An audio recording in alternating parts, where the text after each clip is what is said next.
నీకది నాకిది పద్ధతిలో జగన్ సాగించిన అవినీతిని సుప్రీంకోర్టు ముందు సిబిఐ కొండబద్దలుగొట్టింది. బెయిల్ పిటిషన్ విచారణ సమయంలో న్యాయవాదుల వాదన పటింపై ఒకంత అనుమానంతో ముందస్తుగానే సూటిగా స్పష్టంగా నోట్ తయారు చేయించి వాదన వినిపించింది. ఇప్పటి వరకు దాఖలు చేసిన ఛార్జ్షీట్ ప్రకారం జగన్కు 924 కోట్లు ముడుపులు అందాయని తెలిపిన సిబిఐ మొత్తంగా 3,000 కోట్ల రూపాయల అక్రమాలకు సంబంధించిన ప్రాథమిక ఆధారాలు ఉన్నాయని తెలిపింది. మరో 7 అంశాలపై దర్యాప్తు చేస్తున్నట్లు, ఇందుకు సమయం కావాలని సుప్రీంకోర్టుకు వెల్లడించింది.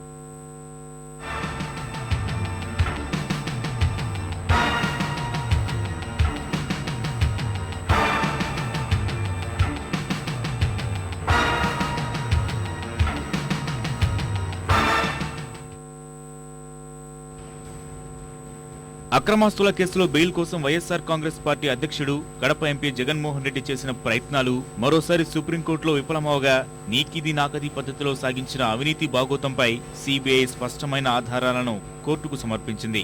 తండ్రి ముఖ్యమంత్రిగా ఉన్న సమయంలో పలు సంస్థలకు లబ్ధి చేకూర్చేలా ఒత్తిడి తీసుకువచ్చి తిరిగి ఆ నిధులను తన కంపెనీలకు మళ్లించారని కోర్టుకు సంబంధిత పత్రాలను సమర్పించింది. 13 మంది నిందితులపై మార్చి 31న మొదటి అభియోగ పత్రం దాఖలు చేశామని చెప్పిన సిబిఐ అందులో హెటిరో, అరబిందో సంస్థలకు మెదక్ సెజ్లో 75 ఎకరాల చొప్పున భూ కేటాయింపులు, ప్రతిఫలంగా జగన్ కంపెనీల్లో 29 కోట్ల 50 లక్షల రూపాయల పెట్టుబడి పెట్టడం మొదటి నేరపూరిత కుట్రగా పేర్కొంది. ఏప్రిల్ 23న దాఖలు చేసిన రెండో అభియోగ పత్రంలో మోసపూరితంగా వ్యక్తిగత పెట్టుబడిదారులు 34 కోట్ల 65 లక్షల రూపాయలు జగన్ కంపెనీల్లోకి మళ్లించారని వెల్లడించింది. ఏప్రిల్ 30న దాఖలు చేసిన మూడో అభియోగ పత్రంలో రామ్కీ సంస్థ 10 కోట్ల రూపాయల లంచం సొమ్మును జగన్ సంస్థ జగతి పబ్లికేషన్స్ లో పెట్టి గ్రీన్ బెల్ట్ ప్రాంతాన్ని 250 మీటర్ల నుంచి 50 మీటర్లకు తగ్గించుకుని లబ్ధి పొందిందని వివరించింది. తద్వారా 133 కోట్ల 75 లక్షల రూపాయల విలువైన 914 ఎకరాల భూమిని పొంది లాభపడిందని తెలిపింది. వాన్పిక్ అక్రమాలు వివరిస్తూ 4వ అభియోగ పత్రం ఆగస్టు 13న దాఖలు చేసినట్లు కోర్టుకు సమర్పించిన పత్రాల్లో పేర్కొన్న సిబిఐ ఇందులో 2 నౌకాశ్రయాల భూ కేటాయింపులకు సంబంధించిన కుట్రను వెల్లడించింది. గుంటూరు, ప్రకాశం జిల్లాలో నిమ్మగడ్డ ప్రసాద్ కు భూ కేటాయింపులను సిబిఐ వివరించింది. ప్రభుత్వ ఉద్యోగి కేవీ బ్రహ్మానంద రెడ్డి, మాజీ మంత్రి మోపిదేవి కుమ్మక్కై మొత్తం వ్యవహారం నడిపించారని తేల్చి చెప్పింది. ఈ ఒక్క ప్రాజెక్టులోనే జగన్ 854 కోట్లు అక్రమంగా లబ్ధి పొందారని, జగతి పబ్లికేషన్స్ వాటాల కొనుగోలు రూపంలోనే వ్యవహారం అంతా జరిగినట్లు స్పష్టం చేసింది.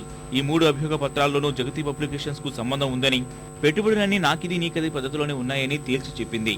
జగన్ సంస్థల్లో పెట్టుబడి ద్వారా నిమ్మగడ్డ ప్రసాద్ 22,000 ఎకరాల భూ కేటాయింపులు పొందారని, ప్రస్తుతం 12,900 ఎకరాలు నిమ్మగడ్డ అధీనంలో ఉన్నాయని, వాటి విలువ 1,500 కోట్లపైనే ఉంటుందని సిబిఐ వెల్లడించింది. జగతి పబ్లికేషన్స్ పై జగన్, ఆయన అనుచరులకు 70% నియంత్రణ ఉందని, మిగతా 30% వాటాను వివిధ వాటాదారులకు పంపిణీ చేశారని విన్నవించింది. అయితే వారికి కంపెనీ వ్యవహారాల్లో వేలు పెట్టే అవకాశం లేకుండా చేశారని విశ్లేషించింది.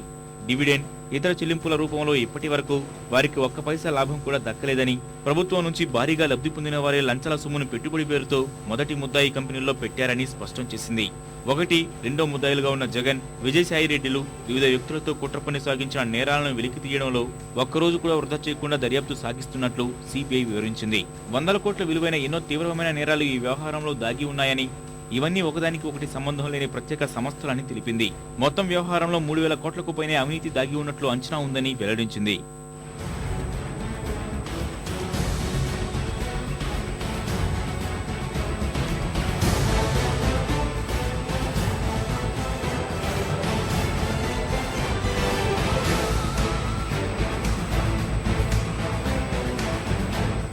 ఏషియా ఇన్ఫ్రాస్ట్రక్చర్ శిఖర్ యజమాని కూడా జగనేనని సిబిఐ తేల్చింది.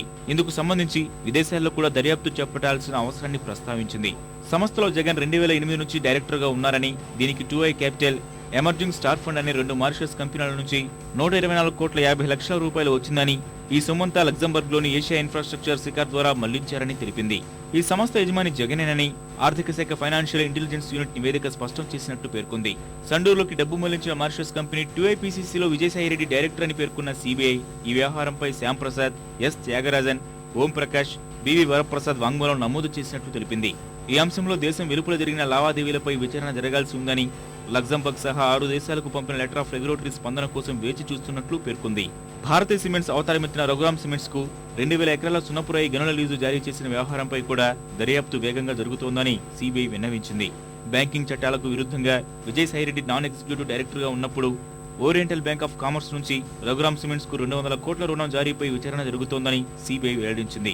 భారతీ సిమెంట్స్ గా మారినప్పటికీ మళ్లీ రఘురామ్ సిమెంట్స్ పేరుతోనే 134 కోట్ల 78 లక్షలు అదనంగా రుణం పొందారని గుర్తు చేసింది. భారతీ సిమెంట్స్ వాటాల అమ్మకంపై దర్యాప్తు సాగుతోందని, అందులో జగన్ తన వాటాతో పాటు ఫాపిసిమ్కు ఉన్న వాటాను కూడా ఫ్రెంచ్ కంపెనీకి 671 కోట్ల 20 లక్షల రూపాయలకు విక్రయించారని, ఆ వాటా అంత పలకడం అనుమానాస్పదంగా ఉందని పేర్కొంది. ఇందులో జగన్ అంతిమంగా లాభపడ్డారని స్పష్టం చేసింది. ఫార్మిసిమ్, రికార్డ్ సంస్థలు భారతీయ సిమెంట్స్ లో పెట్టిన పెట్టుబడి అమెరికాలోని ప్రైవేట్ ప్లేస్మెంట్స్, అంతర్జాతీయ ఆర్థిక సంస్థలు నాట్కిసిస్ నుంచి మళ్లించినట్లు దర్యాప్తులో తేలిందని సిబిఐ కోర్టుకు తెలిపింది. హవాలా మార్గంలో జరిగినట్లు అనుమానం ఉన్న ఈ వ్యవహారంపై లోతైన శోధన జరగాల్సి ఉందని పేర్కొంది. అయాచితంగా పొందిన లాభాలకు అనుగుణంగా పెన్నా ప్రతాప్ రెడ్డి, ఆయన కంపెనీలు పైనీర్ ఇన్ఫ్రాస్ట్రక్చర్ హోల్డింగ్స్ లిమిటెడ్ 69 కోట్లు జగన్ కంపెనీలోకి మళ్లించాయని, వీటిలో 23 కోట్లు కార్మెల్ ఏషియా హోల్డింగ్స్ లిమిటెడ్ లోను, 45 కోట్లు జగతి పబ్లికేషన్స్ లో పెట్టుబడి పెట్టాయని తేల్చింది. వీటితో పాటు సున్నపురాయి ప్రాస్పెక్టివ్ లైసెన్సుల జారీ, మైనింగ్ లీజుల పునరుద్ధరణ, 4 నక్షత్రాల హోటల్ నిర్మాణానికి నిబంధనల సడలింపు వంటి అక్రమ ప్రయోజనాలు పొందారని, ప్రస్తుతం 231 ఎకరాల సిమెంట్ ప్లాంట్ వ్యవహారంపై దర్యాప్తు సాగుతుందని తెలిపింది. ప్రభుత్వం నుంచి పొందిన రాయితీలకు ప్రతిఫలంగా ఇండియా సిమెంట్స్ జగన్ సంస్థల్లో 140 కోట్లు పెట్టుబడి పెట్టిందని పేర్కొంది. ప్రభుత్వం నుంచి పొందిన లాభాలకు ప్రతిఫలంగా దాల్మియా సిమెంట్స్ భారతీయ సిమెంట్స్ లో 95 కోట్లు పెట్టుబడి పెట్టిందని తెలిపింది. జగన్, దాల్మియా సిమెంట్స్ మధ్య జరిగిన కుట్రపూరిత ఒప్పందంలో మరో పెట్టుబడి వ్యవహారం ఇటీవల బయటపడిందని సిబిఐ కోర్టుకు వివరించింది. దాల్మియా కంపెనీలో ఆదాయ పన్ను శాఖ అధికారులు జరిపిన సోదాల్లో ఈ వ్యవహారం వెలుగు చూసిందని వివరించింది.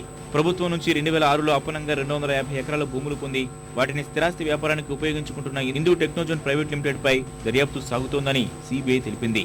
లేపాక్షి నాలసాబుకు అనంతపురం జిల్లాలో 8,844 ఎకరాల కేటాయింపుల వ్యవహారంపైన దర్యాప్తు చేస్తున్నామని, హిందూ ప్రాజెక్ట్స్ యజమాని శ్యాంప్రసాద్ రెడ్డి 70 కోట్ల రూపాయలను నిమ్మగడ్డ ప్రసాద్ ద్వారా కార్మెల్ ఏషియా జగతిలో పెట్టుబడులు పెట్టారని వెల్లడించింది.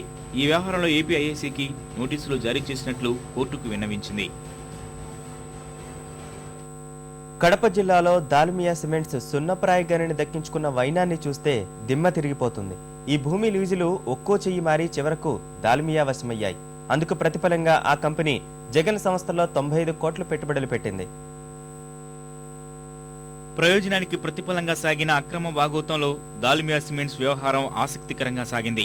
పరిశ్రమల శాఖ కడప జిల్లా మైలవరం మండలం తలమంచిలిపట్నం, నవాబ్పేట గ్రామాల్లోని 407.05 హెక్టార్ల సున్నపురాయి గనుల లీజును జయా మినరల్స్ కు కేటాయిస్తూ 2006 జూలై 14న 183వ నెంబర్ జీవోను విడుదల చేసింది.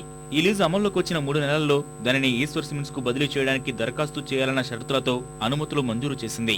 ముందుగా వేసుకున్న ఎత్తుల ప్రకారమే జయా మినరల్స్ పేరుతో ఉన్న 407.05 హెక్టార్ల సున్నపురాయి గనుల లీజును ఈశ్వర్ సిమెంట్స్ కు 2008 ఆగస్టు 6 వరకు ఇస్తున్నట్లు 2006 డిసెంబర్ 27న పరిశ్రమల శాఖ 346వ జీవోను విడుదల చేసింది. తర్వాత అదే లీజును ఈశ్వర్ సిమెంట్స్ కు 30 ఏళ్ల పాటు పొడిగిస్తున్నట్లు 2008 జనవరి 1న జీవో నెంబర్ 10 విడుదలైంది. తర్వాత ఇదే లీజును ఈశ్వర్ సిమెంట్స్ నుంచి దాల్మియా సిమెంట్స్ కు బదలాయించడం సహా దాన్ని 2038 జూన్ 23 వరకు పొడిగిస్తూ 2008 డిసెంబర్ 18న జీవో నెంబర్ 321 విడుదలైంది. తన చేతుల్లోకి 407 హెక్టార్ల సున్నపురాయి గని రావడంతో దాల్మియా సిమెంట్స్ జగన్ సంస్థలకు సుమారు 229 కోట్ల రూపాయల దక్షిణ సమర్పించుకుంది. భారతీ సిమెంట్స్ కు పెట్టుబడి రూపంలో 95 కోట్ల రూపాయల ముడుపులు చెల్లించుకున్న దాల్మియా కంపెనీ దొడ్డిదారిలో మరో 139 కోట్లు చెల్లించడానికి ఒప్పందం చేసుకుని 55 కోట్లు నగదు రూపంలో చెల్లించింది. మరో 84 కోట్ల వ్యవహారం హవాలా మార్గంలో బదలాయించినట్లు సిబిఐ అనుమానిస్తోంది.